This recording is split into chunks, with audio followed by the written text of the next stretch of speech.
दोस्तों नमस्कार, हाजिर है एक बार फिर से आज की बड़ी और ताजा खबरों के साथ। बस आपसे निवेदन है, कृपया वीडियो को लाइक कर दें, चैनल को सब्सक्राइब कर लें और घंटी बटन जरूर दबा दें। पहली बड़ी खबर है, ईडी के सामने सोनिया गांधी की पेशी के विरोध में कांग्रेस का जोरदार प्रदर्शन। दिल्ली के शिवाजी ब्रिज पर रोकी गई ट्रेनें। आपको बता दें कि नेशनल हेराल्ड मामले में केंद्रीय जांच एजेंसी ईडी आज कांग्रेस अध्यक्ष सोनिया गांधी से पूछताछ कर रही है। वहीं दूसरी तरफ कांग्रेस पार्टी सोनिया गांधी के प्रति एकजुटता का इजहार करते हुए उनसे प्रदर्शन निदेशालय की पूछताछ के विरोध में देशव्यापी प्रदर्शन कर रही है। नेशनल हेराल्ड केस में कांग्रेस अध्यक्ष सोनिया गांधी से चल रही पूछताछ के विरोध में कांग्रेस नेताओं और कार्यकर्ताओं का विरोध प्रदर्शन लगातार जारी है। यूथ कांग्रेस ने दिल्ली में शिवाजी ब्रिज पर प्रदर्शन किया और ट्रेनें रोक दी। अगली बड़ी खबर, सोनिया गांधी से ईडी की पूछताछ को लेकर कांग्रेस का जबरदस्त प्रदर्शन। अशोक गहलोत, पी चिदंबरम, अजय माकन और सचिन पायलट लिए गए हिरासत में। आपको बता दें कि सोनिया गांधी के खिलाफ ईडी की जांच का विरोध करने पर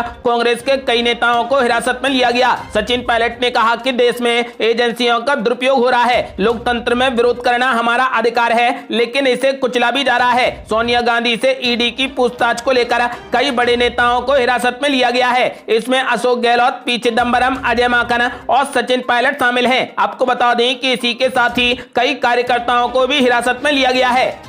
और ये बड़ी खबर, सोनिया गांधी से ईडी ने पूछे कई सवाल। पूछा, यंग इंडियन बनाने का आइडिया किसका था। ये आपको बता दें कि ईडी सूत्रों के मुताबिक केंद्रीय जांच एजेंसियों की तरफ से सोनिया गांधी से 10 जनपद पर हुई बैठक को लेकर सवाल किए जा रहे हैं। उनसे पूछा जा रहा है कि यंग इंडियन बनाने का आइडिया किसका था, आरंभिक बैठक कहाँ हुई और आप कितनी बैठकों में शामिल हुई थी, क्या इसकी कोई बैठक 10 जनपद पर भी हुई थी, क्या ये पूरा मामला पहले से ही पूर्व निर्धारित था, क्योंकि यंग इंडियन, एजेएल और कांग्रेस तीनों के मुख्य कर्ता धर्ता सोनिया गांधी हैं। ईडी सूत्रों के मुताबिक सोनिया गांधी से 3 चरण की पूछताछ की जा रही है। पहले चरण में उनसे व्यक्तिगत सवाल पूछे जाएंगे। इनकी संख्या 10 तक हो सकती है। इन सवालों में शामिल होगा कि वो आयकर विभाग में टैक्स भरती हैं, उनका पैन नंबर क्या है, उनकी देश में कहां कहां प्रॉपर्टी है, विदेश में कहां कहां प्रॉपर्टी है, उनके कितने बैंक खाते हैं और किस किस बैंक में है। सूत्रों ने बताया कि इसके दूसरे चरण में प्रवर्तन निदेशालय की टीम एसोसिएट जनरल लिमिटेड और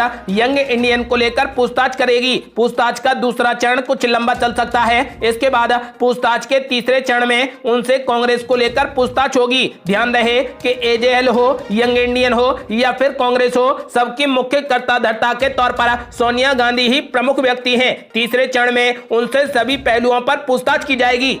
और ये बड़ी खबर, सोनिया गांधी के समर्थन में विपक्ष का साझा बयान। बोले, नेताओं से बदला ले रही मोदी सरकार। आपको बता दें कि प्रधानमंत्री नरेंद्र मोदी के नेतृत्व वाली केंद्र सरकार के खिलाफ विपक्षी दलों ने मोर्चा खोल दिया है। पार्टियों ने साझा बयान जारी कर जांच एजेंसियों के इस्तेमाल को लेकर संघर्ष शुरू करने की बात कही है। खास बात है कि गुरुवार को नेशनल हेराल्ड अखबार से जुड़े मामले में प्रवर्तन निदेशालय कांग्रेस की अंतरिम अध्यक्ष सोनिया गांधी से पूछताछ कर रही है। इसे लेकर पार्टी कार्यकर्ताओं और नेताओं ने बड़े स्तर पर विरोध की तैयारी की है। साझा बयान के अनुसार मोदी सरकार अपने राजनीतिक विपक्षियों और आलोचकों के खिलाफ जांच एजेंसियों का दुरुपयोग कर प्रतिशोध का अभियान चला रही है। कई राजनीतिक दलों के बड़े नेताओं को जानबूझकर निशाना बनाया जा रहा है और अभूतपूर्व तरीके से उत्पीड़न किया जा रहा है। आगे बताया गया है कि हम इसकी निंदा करते हैं और समाज के ताने बाने को बिगाड़ने वाली मोदी सरकार की जन विरोधी, किसान विरोधी, संविधान विरोधी नीतियों के खिलाफ सामूहिक लड़ाई को तेज करने का संकल्प लेते हैं। साझा बयान पर कई दलों ने दस्तखत किए हैं।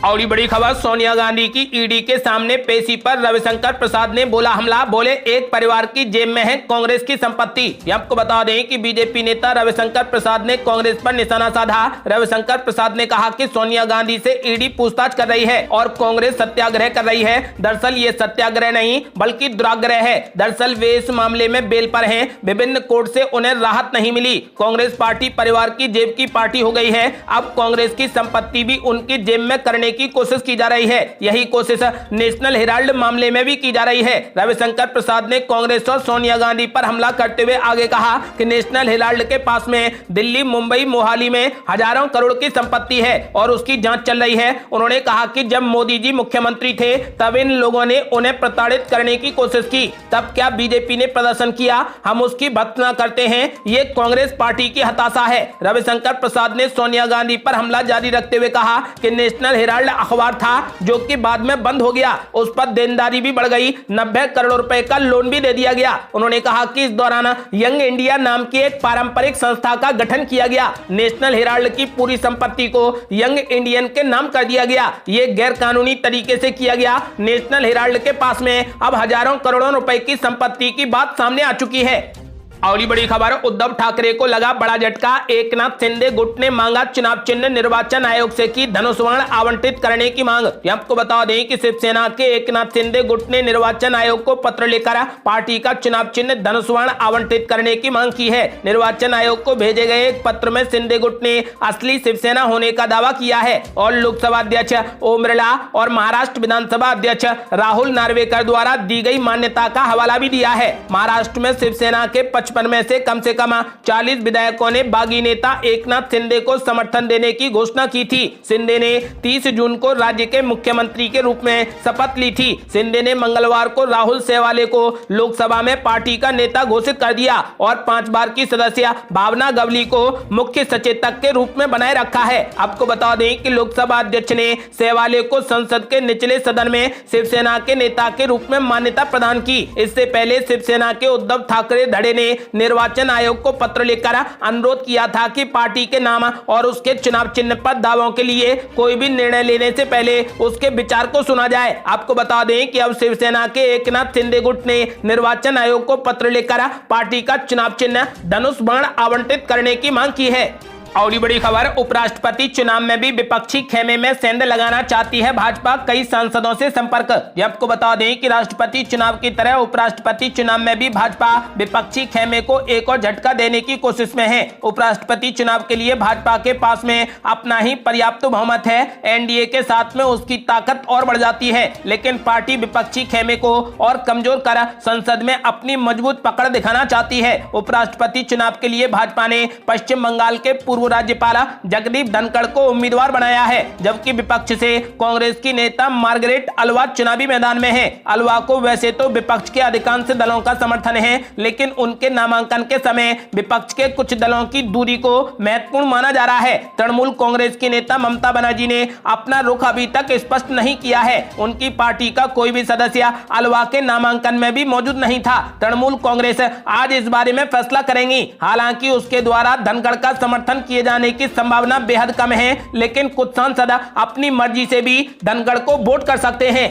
और बड़ी खबर, मंत्री पद से इस्तीफा नहीं देंगे दिनेश खटीक, बोले नाराजगी सिर्फ अफसरों से है। योगी आदित्यनाथ की जमकर तारीफ। आपको बता दें कि यूपी में दिनेश खटीक के इस्तीफे की चर्चा और वायरल लेटर से गर्म हुई सियासत माहौल के बीच में जल शक्ति राज्य मंत्री ने अपनी चुप्पी तोड़ दी है। दिनेश खटीक ने सफाई दी है। दिनेश खटीक ने कहा कि उनकी नाराजगी केवल अफसरों से है। उन्होंने कहा कि काम नहीं, उन्हें सम्मान चाहिए। मुख्यमंत्री से उनकी बात हुई है। मुख्यमंत्री ईमानदार है, लेकिन कुछ अधिकारियों की मनमर्जी के कारण ये कदम उठाना पड़ा। जल शक्ति राज्य मंत्री बुधवार को मेरठ से भाजपा नेताओं से मिलने के बाद दिल्ली चले गए। दिन भर वे दिल्ली में कई भाजपा नेताओं से मिलते रहे। देर रात हिंदुस्तान से बातचीत में उन्होंने कहा कि मुख्यमंत्री से उनकी बातचीत हुई है। उन्होंने कहा कि हम जनता से चुनकर आए हैं, सम्मान तो चाहिए, केवल सम्मान चाहिए, काम नहीं। अधिकारी कुछ नहीं दे सकते तो मांगने पर सूचना तो दे सकते हैं। राज्य मंत्री ने कहा कि वो अभी ज्यादा कुछ नहीं कहना चाहते। गुरुवार की शाम 4 बजे वो मीडिया से बातचीत करेंगे।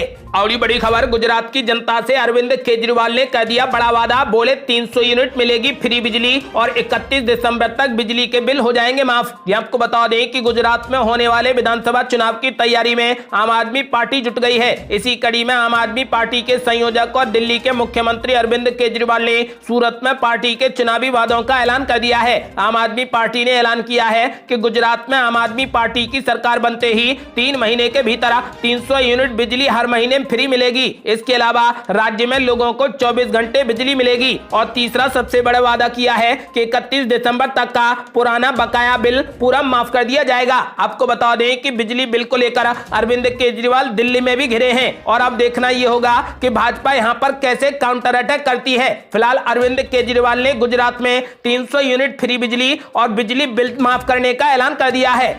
और ये बड़ी खबर, आतंकियों के निशाने पर हो सकते हैं भाजपा के कई दिग्गज नेता, गिरिराज सिंह का नाम सबसे ऊपर। आपको बता दें कि बीजेपी के कई फायर ब्रांड नेता आतंकियों के निशाने पर हैं। इन नेताओं में गिरिराज सिंह का नाम सबसे ऊपर है। मीडिया रिपोर्ट्स के मुताबिक आईबी की एक रिपोर्ट में इसका दावा किया गया है। इसमें यह भी कहा गया है कि सिंह के अलावा भी बीजेपी के कई नेताओं के नाम आतंकियों की लिस्ट में शामिल हैं। गृह मंत्रालय ने भी इसकी जानकारी दी है। गृह मंत्रालय और आईबी की खुफिया जानकारी के बाद बिहार पुलिस सतर्क हो गई है। गौरतलब है कि यह पहली बार नहीं है जब उन्हें धमकी मिली है। इससे पहले भी कई बार केंद्रीय मंत्री गिरिराज सिंह को धमकी भरे फोन आ चुके हैं। बिहार पुलिस मुख्यालय ने गिरिराज सिंह पर हमले की आशंका को देखते हुए पुलिस कर्मियों को अलर्ट कर दिया है। और ये बड़ी खबर, मध्य प्रदेश निकाय चुनाव ने उड़ा दी बीजेपी की नींद, गद्दावर नेताओं के गढ़ में हार गई भाजपा। ये आपको बता दें कि मध्य प्रदेश में नगरीय निकाय चुनाव के नतीजों ने भारतीय जनता पार्टी की नींद उड़ा दी है। तो वहीं विधानसभा चुनाव जीतने के बाद, सरकार गंवाने के बाद कांग्रेस के लिए ये नतीजे बूस्टर डोज का काम करेंगे। उधर बीजेपी के बड़े बड़े नेताओं को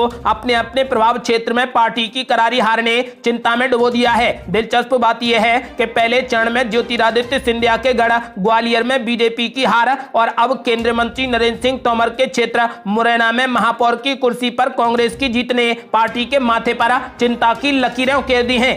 और ये बड़ी खबर, एनसीपी अध्यक्ष शरद पवार ने पार्टी के सभी विभाग और प्रकोष्ठों को कर दिया भंग। ये आपको बता दें कि एनसीपी के अध्यक्ष शरद पवार ने बुधवार को पार्टी के सभी विभागों व प्रकोष्ठ को तत्काल प्रभाव से भंग कर दिया है। एनसीपी के वरिष्ठ नेता ने इस बात की जानकारी दी। इस संबंध में राकापा के राष्ट्रीय महासचिव प्रफुल्ल पटेल ने ट्वीट किया कि राष्ट्रीय अध्यक्ष शरद पवार के अनुमोदन से सभी विभाग व प्रकोष्ठ तत्काल प्रभाव से भंग कर दिए गए हैं। पूर्व केंद्रीय मंत्री ने अचानक उठाए गए इस कदम के कारण का खुलासा नहीं किया। महाराष्ट्र में महाविकास अघाड़ी सरकार के पतन के 3 हफ्ते के बाद यह फैसला लिया गया है। और ये बड़ी खबर, राष्ट्रपति चुनाव में आया पहला रुझान, पहले रुझान में द्रौपदी मुर्मू ने मारी बड़ी छलांग। आपको बता दें कि एनडीए की उम्मीदवार द्रौपदी मुर्मू राष्ट्रपति चुनाव की मतगणना में सबसे आगे चल रही हैं। राज्यसभा के महासचिव पीसी मोदी ने बताया कि सांसद के वोट की गिनती हुई है। द्रौपदी मुर्मू को 540 सांसदों ने वोट दिया है, जिसका मूल्य 3,78,000 है। यशवंत सिन्हा को 208 सांसदों का वोट मिला है, जिसका मूल्य 1,45,600 है। आपको बता दें कि फिलहाल राष्ट्रपति चुनाव के लिए मुकाबला एनडीए की उम्मीदवार द्रौपदी मुर्मू और विपक्ष के साझा उम्मीदवार यशवंत सिन्हा के बीच में है। द्रौपदी मुर्मू अगर ये चुनाव जीतकर राष्ट्रपति बन जाती हैं, तो वो स्वतंत्रता के बाद जन्मी इस शीर्ष पद पर पहुंचने वाली पहली नेता होंगी। साथ ही वो देश की पहली आदिवासी और सबसे युवा राष्ट्रपति भी बन जाएंगी। और ये बड़ी खबर, जीत के बाद पूरी मोदी कैबिनेट जाएगी द्रौपदी मुर्मू के घर। दिल्ली से लेकर उड़ीसा तक जश्न का माहौल। ये आपको बता दें कि फिलहाल राष्ट्रपति चुनाव मतगणना के बाद द्रौपदी मुर्मू को बधाई देने पूरी मोदी कैबिनेट उनके घर पर पहुंचेगी। बताया जा रहा है कि जेपी नड्डा भी रोड शो करके सीधे द्रौपदी के घर पहुंचेंगे। वहीं शुक्रवार को आम जनता के लिए द्रौपदी के आवास के दरवाजे खोले जाएंगे। ये थी अब तक की बेहद बड़ी खबरें। यदि आप भी चाहते हैं कि भारत जल्द से जल्द कोविड मुक्त हो जाए, तो इस वीडियो को लाइक अपनी राय हमें कमेंट बॉक्स में जरूर दें। यदि आपने अभी तक हमारे चैनल को सब्सक्राइब नहीं किया है, तो कृपया चैनल को सब्सक्राइब कर घंटी बटन जरूर दबा दें। जल्दी मिलते हैं बड़ी अपडेट के साथ। तब तक के लिए जय हिंद, जय भारत।